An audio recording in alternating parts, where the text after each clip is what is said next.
Guys, this is your boy Fakhar Pirzada back with another video. Welcome to पढ़ाई वाला channel. So आज video number 4 MCAT series की बनने जा रही है, जिसके अंदर मैं बायोलॉजिकल मॉलिक्यूल्स के 20 MCQs कवर करूँगा. ये वीडियो पार्ट 2 है. अगर आपने पार्ट 1 नहीं देखा तो लिंक डिस्क्रिप्शन में है, उसे जाके ज़रूर देखें. इसके बाद मैं आपको एक बात और बताना चाह रहा हूँ कि MCAT की सीरीज़ में ज़्यादा एक्सप्लेनेशंस ऐड नहीं की गई. ये बहुत फास्ट सीरीज़ बनेगी. इसके बाद एक एक्सप्लेनेशन सीरीज़ बनेगी जिसमें हर इम्पॉर्टेंट टॉपिक को एक्सप्लेन किया जाएगा.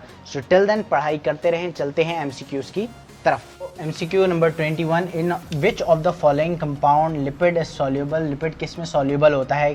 तो ईथर में भी सॉल्यूबल होता है, अल्कोहल्स में भी सॉल्यूबल होता है, क्लोरोफॉर्म में भी सॉल्यूबल होता है. तो इसका आंसर हुआ ऑल ऑफ द अबव, यानी लिपिड जो है वो तीनों में सॉल्यूबल होता है.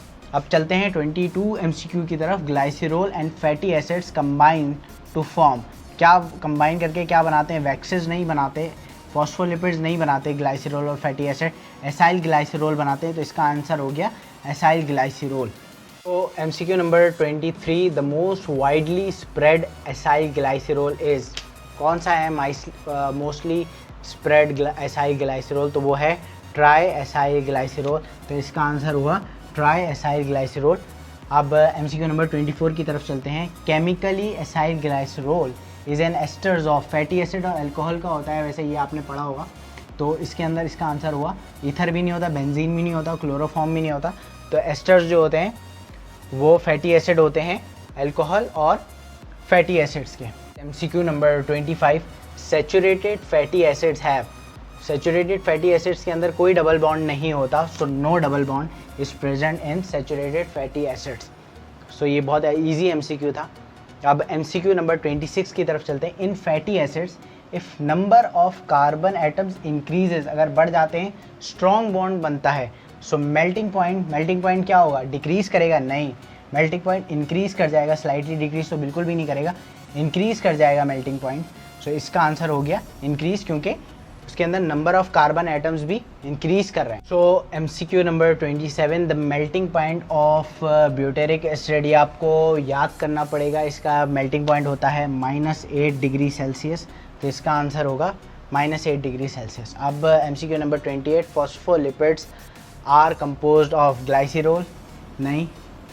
अगर वैक्सेस टर्पिनॉइड्स से भी नहीं. ग्लाइसरॉल से ऐड अप होता है और भी मुख्तलिफ एलिमेंट्स होते हैं. तो glycerol, fatty acids and phosphoric acid तीनों मिल के जो है वो फॉस्फोलिपिड्स बनाते हैं. Number 29, the common phospholipid is. Common phospholipid कौन सा होता है? सीरीन नहीं होता, इथेनॉल, अमीन नहीं होता. इसके अंदर फॉस्फेडाइडाइलकोलिन होता है. ये इसका जो है वो कॉमन फॉस्फोलिपिड होता है. इसका आंसर ये आपको याद भी करना पड़ेगा. यहाँ अगर आपने बुक की थ्योरी पढ़ी है तो आपका ये स्ट्रॉन्ग होगा. अब 30 MCQ है कि basically the nature of enzyme. Nature of enzyme क्या होता है? वो प्रोटीनेशियस इन नेचर होता है. तो इसका आंसर प्रोटीन हो जाएगा, क्योंकि लिपिड्स होता नहीं है, ग्लाइकोप्रोटीन होता नहीं है, स्टेरॉइड्स होता नहीं है. तो basically the nature of enzyme is proteinaceous. Number 31, which of the following protein is oxygen carrying. Oxygen carry कौन सा प्रोटीन करता है? हीमोग्लोबिन करता है. साफ सा ईजी सा MCQ. 32, पेप्टाइड बॉन्ड इज़ कौन सी लिंकेज होती है? पेप्टाइड बॉन्ड MH लिंक नहीं होती, CH लिंक नहीं होती, CO लिंक नहीं होती, CN लिंक होती है. कार्बन और नाइट्रोजन की लिंक होती है पेप्टाइड बॉन्ड. तो MCQ number 33, in haemoglobin each beta chain contain. कितने अमीनो एसिड कंटेन करती है ईच बीटा चेन जो होती है? वो होती है 146.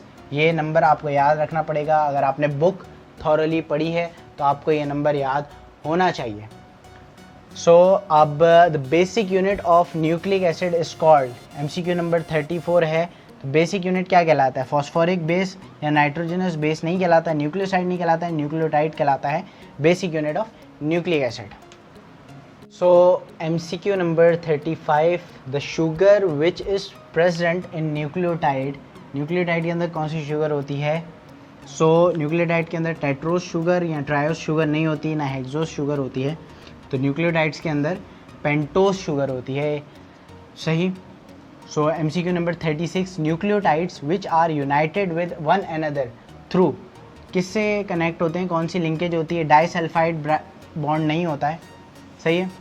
अब कोवलेंट बॉन्ड भी नहीं होता है, आयोनिक बॉन्ड भी नहीं होता है, तो इसके अंदर कौन सा होगा? Phosphodiester linkage. ये लिंकेज यूज़ होती है जब न्यूक्लियोटाइड्स एक दूसरे के साथ लिंक करते हैं। So MCQ number 37, the two polynucleotide strands are wound round each other. तो इसके अंदर कितनी बेस पेयर्स अटैच होती हैं एक टन के अंदर? So there are 10 base pairs attached in each base pair.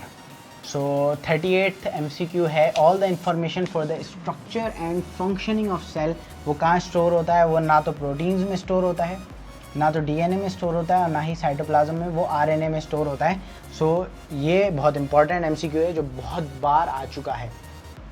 So MCQ number 39, RNA is synthesised by DNA in a process called, ना तो रेप्लिकेशन में होता है, उसमें तो रेप्लिकेट होते हैं, ट्रांसलेशन में ट्रांसलेट होते हैं, नन ऑफ द अबव नहीं हो सकता। ट्रांसक्रिप्शन है, ट्रांसक्रिप्शन में RNA जो होता है वो DNA में चेंज होता है।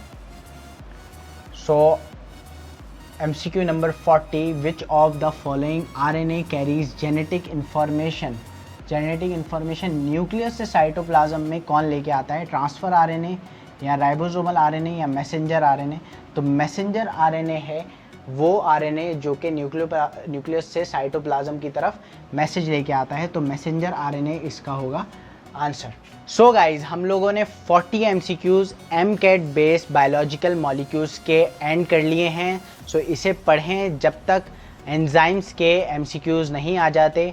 सो till then keep studying, be motivated, be safe, all the very best.